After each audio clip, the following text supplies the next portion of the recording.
jamais fait avec son crochet, donc c'en est tiré. Mais avantage Lucas dans un round qui avait été bien tranquille durant les 2 premières minutes. Dave Hilton qui est sur place. Regarde ça avec attention, il est bien accompagné. Voilà. Dans ses 2 derniers combats, Lewis a été passé KO. Une fois par Clinton Woods, c'était par KO. 10e engagement pour le championnat de l'Empire britannique, du Commonwealth.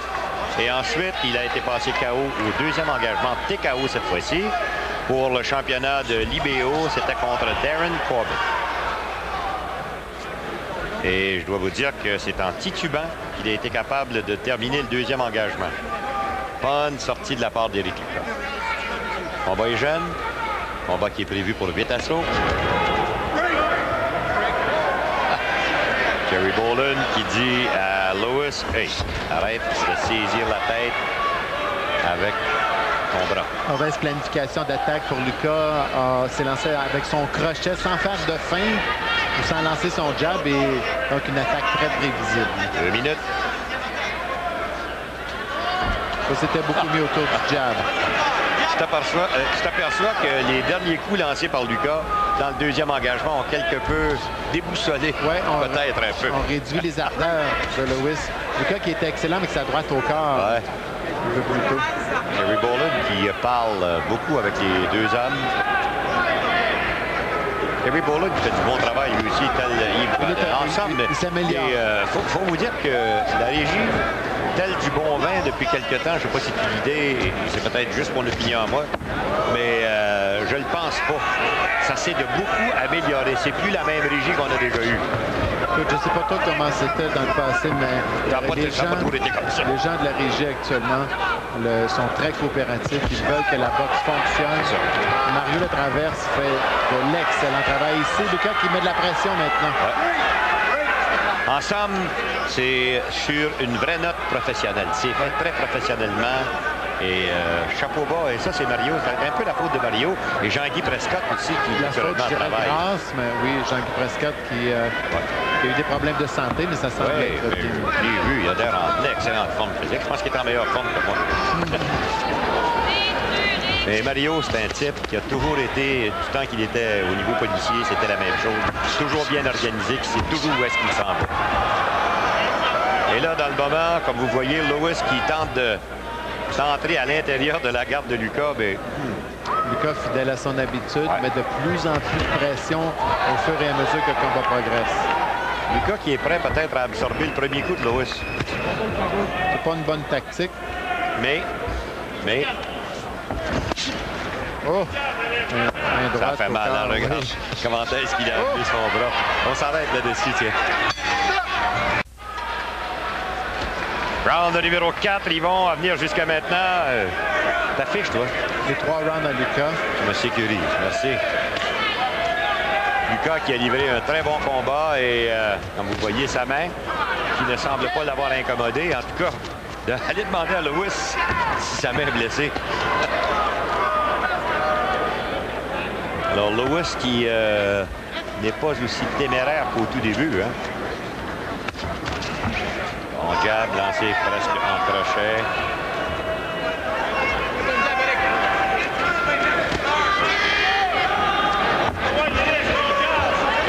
Jab. 3 lancés par Lucas juste pour agacer son rival.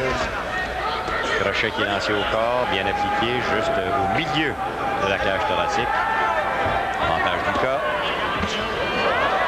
Jab. Je t'en donne un, tu m'en donnes un. Don't push. Ne pousse pas. Lewis par Jerry Boland.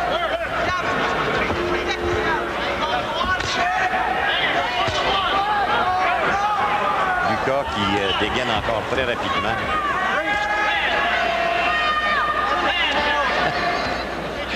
Boland, vous le savez dans son visage quand ça va bien, Jerry Boland. Oh, 2 bons coups lancés par Lucas. L'uppercut encore une fois, suivi d'un crochet. Combinaison maintenant, 1-2. Ensemble, Lucas, c'est lui qui est le patron de l'arène, hein, dans le moment. On a souvent décrié la force de frappe d'Éric Lucas et tu sais, à ses 13 premiers combats, je crois qu'il n'avait une seule victoire par knockout. Il en a quand même obtenu 5 à ses 8 derniers combats. Oui, c'est vrai. Et si ça continue comme ça, si la tendance se poursuit, on aura un 11e knockout. Parce que ça a bien failli dès le deuxième engagement. Il l'avait ébranlé à la toute fin du round. Oh. Et Lewis qui a changé sa tactique. Hein? Ses jambes ne sont pas solides non plus. Tu veux? De transférer davantage en mode, en mode défensif. Ouais. Et dans le moment, retient le plus possible. Beau crochet de la gauche. Lancé par Lucas tout de suite. Ferme les poings devant lui. Protège son menton. Corps à corps. Bourlin s'interpose. 15 secondes maintenant avant la fin du 4e. La moitié du combat qui est terminé. Lucas qui esquive. Et là-dessus, nous allons nous esquiver nous aussi pour 1 minute.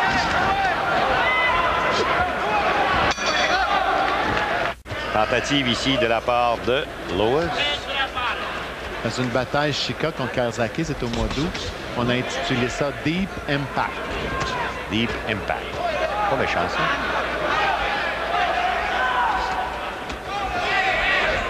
Alors, Lewis qui tente de remonter la pente. J'ai bien l'impression que dans son coin, il a dû y avoir quelqu'un qui lui a dit « Écoute, bonhomme, commence à donner des coups pour atteindre la cible parce que dans le moment, tu perds la décision royalement. » Parce que dans le moment, s'il devait remporter les honneurs des 4 derniers rounds, il pourrait éventuellement s'en sauver avec un verdict nul. Et qui sait? Son dernier combat à Lucas, 10 décembre dernier, s'était fait arrêter au 12e assaut par Glenn Ça avait été un bon combat, ça. Ouais. Qui était plus rapide à ce moment-là, je dirais, beaucoup moins bien préparé qu'il l'est actuellement. Il est un petit peu lent dans l'exécution de ses mouvements, de ses attaques. Par contre, Lewis bouge bien la tête et n'est pas facile. Il faut qu'Éric travaille bien pour atteindre la cible avec autorité. 1 minute 30 avant la fin du 5e. Justement, à la fin de ce 5e, on va rester dans les coins, histoire de connaître un peu les stratégies là, qui s'en viennent pour les 9 dernières minutes. Oh! Ça, c'était pas seulement un jab, il y avait un crochet là-dedans aussi. Hein? Je ne sais pas si c'est volontaire, mais Éric utilise beaucoup plus son crochet de gauche, la main gauche maintenant que de sa main droite. Ben oui, la main droite n'est pas tombée au neutre, mais... voici une droite. Bien placée. Il a tenté une deuxième aussi qui a raté. C'était peut-être sa stratégie, sa tactique. Moins d'1 minute. C'est le premier combat de Éric Lucas en l'an 2000.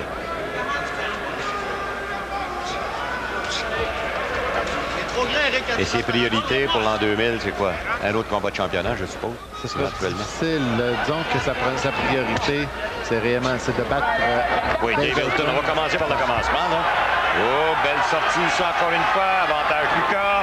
Et Lewis qui danse faux. 10 secondes maintenant. Avant la fin du 5e. Autre bonne ronde pour Éric Lucas. Justement, on va suivre les secondes dans les coins. Il est très précis maintenant depuis... Oui, bonne précision. Depuis les... au corps. Et Demelo, voilà. Et Demelo qui est en pleine forme. Pèse à peu près 210, 215 livres. L'ex-président de la Fédération de boxe amateur du Québec qu'on a vu aussi. Gabi Mancini. Mon frère jumeau, Gabi Mancini. Donc, on a dit à Lucas d'aller au corps, que Lewis n'aimait pas se faire frapper au corps. Et quand il était pour baisser les bras pour se protéger le corps, de revenir à l'attaque. Rappelez-vous ce que Stéphane Larouche a dit à Éric Lucas et regardez de quelle façon maintenant ça se fait. Penché pour aller par en dessous. Voilà le coup qui a été lancé en crochet, uppercut. Lewis qui est redevenu plus vigoureux dans ce début de 6e. Voilà, Taloche qui est lancé à bout de bras. Ou circulaire. Si on est en kickboxing, je dirais que c'est un coup circulaire. Oh! Belle combinaison. On peut sentir au fur et à mesure que les rounds avancent, Lucas est beaucoup plus efficace, beaucoup plus précis dans tout ce qu'il fait. Voilà. Lucas qui a été capable de neutraliser cette attaque à 2 mains, combinaison 1-2 de la part de Lewis. Lewis qui penche dangereusement très bas. Et voilà. Lucas qui l'a attendu. Hein? Beaucoup de crochets de gauche encore une fois. Ouais. De moins en moins de droite. Hein? Regarde, il y a de la place pour lancer une droite. Là. Gauche. Droite au corps. Ça y a fait mal. Aïe, ça fait mal. Et Lewis qui est obligé. Regardez où est le coude de Lewis dans le moment. Les deux coudes qui protègent sa cage thoracique. Aïe, aïe, aïe. Oh, ça fait mal, ça, croyez-le. 1 minute avant la fin de ce 6e engagement. Et là, Lewis qui recule par tous les moyens possibles. Regarde où est-ce qu'il tient ses coudes. S'il était capable de les mettre sur les genoux, je pense qu'il le ferait. Ouf, grand respect. Oh! Le crochet de gauche qui est efficace. Ça ne durera pas longtemps, ça, pourtant. Et au tapis, voilà. C'est une chute.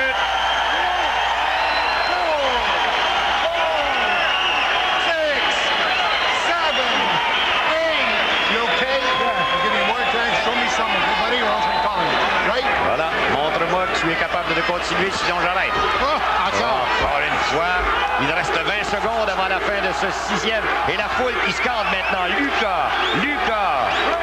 Et Lewis qui a décidé de retenir maintenant. 7 secondes, 6 secondes, 5 secondes. Non. Et voilà. Le round qui est terminé, comme vous voyez. Hey, le gars de Lewis cherche son point maintenant. Et Lewis qui est magané maintenant. Oui. La figure au corps. Là, ça va royalement mal. J'ai l'impression, voilà, c'est fait. Ouais, d'officiel, terminé. Et dans le cas de Lewis, c'est une bonne décision. Il en a reçu, c'est vrai. Ben, ça veut donc dire que la fiche de Lucas va passer à 32 victoires avec 11 KO maintenant. Et bon travail pour Jerry Boland. Ce que j'ai aimé de Lucas dans ce combat, c'est qu'il a progressé. Au début, il était un peu plus lent, un peu moins précis. Au fur et à mesure que le combat a progressé, lui aussi a progressé. Il est devenu plus précis, plus rapide, plus incisif. Belle victoire pour Éric Lucas, sa 32e en carrière. Et la raison pour laquelle on vous a présenté